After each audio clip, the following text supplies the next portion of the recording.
Hello guys, मैं आपकी friend, आपकी टीचर, आपकी guide Rajni Sharma. Welcome in Radhe online academy. Today we shall do conditional sentence. Conditional sentence means जो हमारे इफ़ से स्टार्ट होने वाले सेंटेंस होते हैं उनको हम कंडीशनल सेंटेंस बोलते हैं गाइस। तो गाइस, कंडीशनल सेंटेंस एक मोस्ट इम्पॉर्टेंट टॉपिक है जो कि हमारे कॉम्पिटिटिव एग्ज़ाम के लिए बहुत ज़्यादा इम्पोर्टेंस रखता है।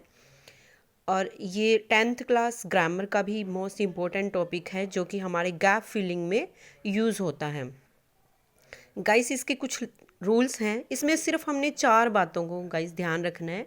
वो 4 बातें कौन सी हैं तो हम देख लेते हैं। एक बार स्टार्टिंग से शुरू करते हैं गाइस। सबसे पहले हम देखते हैं कि कंडीशनल सेंटेंस होता क्या है। A sentence which one action is depend on another action means जिसमें एक एक्शन गिवन होगा और वो एक्शन आपका सेकंड सेंटेंस पर एक्शन पर जो है डिपेंड होगा, तो उसको हम कंडीशनल सेंटेंस बोलते हैं। जैसे मैं बोल दूं कि यदि तुम मतलब कड़ी मेहनत करोगे तो तुम पास हो जाओगे, ठीक है। तो इस टाइप से मतलब यदि तुम कड़ी मेहनत करोगे तो एक एक्शन है, तुम पास हो जाओगे ये दूसरा एक्शन है। तो इसमें सिंपली हमने 4 बातों का ध्यान रखना है गाइस। तो हम देख लेते हैं। सबसे पहले इसमें जो 4 सिचुएशन हमने लर्न रखनी है उनको गाइस हम देख लेते हैं। तो ये मैंने आपको पहले ही क्लियर कर दिया है कि गाइस कि आपने जो है इसमें इफ़ से स्टार्ट होने वाले सेंटेंसेस को देखना है। जो सेंटेंस आपके इफ से स्टार्ट होने वाले होंगे मीन्स वो आपके कौन से सेंटेंस हैं, कंडीशनल सेंटेंस हैं। इफ क्लॉज होगा, इफ़ क्लास मीन्स आपका इफ़ से शुरू होने वाला सेंटेंस, उसको हम इफ़ क्लास बोल देते हैं। उसके बाद यहाँ पर जो है आपकी वर्ब की फर्स्ट फॉर्म यानी सिंपल प्रेजेंट गिवन होगा। ओके गाइस, ये फर्स्ट रूल है गाइस। इसमें मैं पहले चारों रूल को डिस्क्राइब कर देती हूँ, उसके बाद हम इनको एग्जाम्पल के साथ समझेंगे। If class plus simple present means उसमें वर्ब की फर्स्ट गिवन होगी।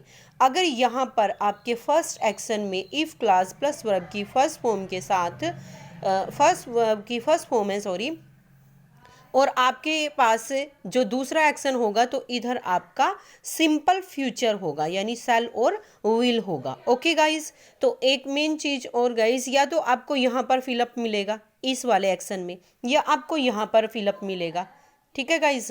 अगर यहाँ पर फिलअप मिलता है तो आप इधर से देखेंगे कि इधर कौन सा एक्शन गिवन है। अगर यहाँ सिंपल फ्यूचर गिवन है तो यू फिल हियर, तो आप यू विल फिल हियर क्या फिल करोगे गाइज, आप यहाँ पर आप सिंपल प्रेजेंट मीन्स वर्ब की फर्स्ट फॉर्म को यूज करोगे।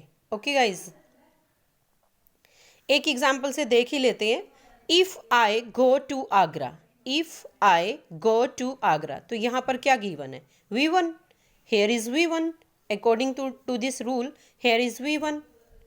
If I go to Agra comma, यहाँ पे क्या होगा गाइज, आपके पास I dash see the Taj, I dash see the Taj. यहाँ पर विल गिवन नहीं होगा एग्जाम में, तो आपने क्या देखना है गाइज, यहाँ पर आपने जो है जैसे ही आपने इधर इफ वाले क्लॉज में, इफ वाले सेंटेंसेस में अगर आप यहाँ पर वर्ब की फर्स्ट फॉर्म देखते हैं इफ वाले सेंटेंस में, आपको इफ से देखते ही पता चल गया कि ये हमारा कंडीशनल सेंटेंस है। जैसे ही आपने इफ देखा तो आपने देखा कि यहाँ पर कौन सी वर्ब की फॉर्म गिवन है, हेयर इज गिवन वर्ब की फर्स्ट फॉर्म। देन आपने क्या करना है, इधर वाले जो आपका इधर वाला सेंटेंस होगा तो आपने वर्ब की फर्स्ट फॉर्म देखते ही इधर आपने विल का यूज करना है, आई will see the Taj.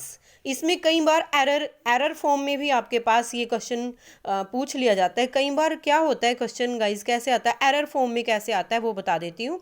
If I will go to Agra, if I will go to Agra I will see the Taj, तो एरर कहाँ आ जाएगा गाइज, एरर आपका यहाँ पर आ जाएगा क्योंकि यहाँ पर आपका विल नहीं होगा ऑलवेज, क्योंकि यहाँ आपने किससे आइडेंटिफाई किया इसको, आपने जो है इस विल से आपने इसको आइडेंटिफाई किया कि यहाँ पर विल है तो इधर ओनली वर्ब की फर्स्ट फॉर्म होगी, इधर विल का कोई यूज नहीं होगा क्योंकि वर्ब की फर्स्ट फॉर्म फर्स्ट सेक्शन में आएगी आपकी इफ वाले क्लॉज में। ऑलवेज जो है आपका क्या लगेगा, वर्ब की फर्स्ट फॉर्म लगेगी, विल जो है आपका सेकेंड एक्शन में होगा। ओके गाइस, आपका विल सेकंड एक्शन में होगा, ये ध्यान रखना है। इफ वाले में आपके वर्ब की फर्स्ट फॉर्म होगी इधर, जो हम फर्स्ट रूल कर रहे हैं उसके according. If I go to Agra I will see the Taj. और अगर एरर होगा तो आपने एरर को ऐसे फाइंड आउट करना है, या तो यहाँ पर विल दिया गया होगा या यहाँ पर विल के साथ जो है विल मीन्स यहाँ पर विल नहीं गिवन होगा, यहाँ पर विल नहीं गिवन होगा, ओनली वर्ब की फर्स्ट फॉर्म गिवन होगी, तो यहाँ पर आपका एरर होगा। मीन्स यहाँ पर आपका विल आएगा, या विल की जगह आपका कुछ और भी लिख सकते हैं, कुड लिख सकते हैं, कैन लिख सकते हैं, तो इस टाइप से आपका वो एरर होगा। तो आपने ये माइंड में सेट करना है कि आपका एरर इस टाइप से एग्जामिनर पूछ सकता है। ओके गाइज, तो ये था हमारा first rule. If class plus V1 के साथ आपने जो है उधर अपने सेकंड एक्शन में विल और सेल का यूज़ करना है गाइज। ऑलवेज वैसे विल का ही यूज़ होता है, सेल का तो रेयरली ही यूज़ होता है। उसके बाद सेकंड रूल देख लेते हैं। If class plus simple past means अगर आपका इफ़ क्लास के साथ V2 आता है, अगर आपका इफ़ क्लास के साथ V2 आता है, यहाँ हमने V1 पढ़ा, अगर यहाँ V2 आता है तो सिंपली कुछ नहीं करना है, हमने सिर्फ इधर हमने वुड प्लस V1 को, आपको ये तो गाइज पता ही है कि always we use with modals V1, modals के साथ हमेशा वर्ब की फर्स्ट फॉर्म का गाइज यूज़ होता है। ये चीज़ तो आप सबको क्लियर होगी ही, ये तो कॉमन सी चीज़ है कि मोडाल्स के साथ ऑलवेज हमारा V1 का यूज़ होता है। तो यहाँ पे subject plus would plus V1, तो इफ़ क्लास के साथ अगर V2 आता है तो इधर हम V2, वैसे ही हम विल और शैल का मीन्स वैसे मेनली वुड ही आता है हमारा, तो हम उसका पास्ट रूप कर देंगे विल का वुड। यहाँ V1 के साथ विल शैल, यहाँ V2 के साथ वुड। तो इसको भी एक एग्जाम्पल से देख लेते हैं। इसको भी एक एग्जाम्पल से समझ लेते हैं। इफ़ इट रेन्ड, ये क्या है यहाँ पर गाइस, यहाँ पर V2 है।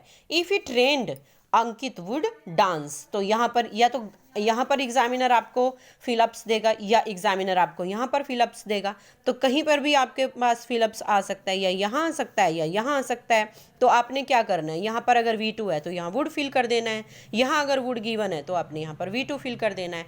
ऐसे ही आपका एरर आ जाता है।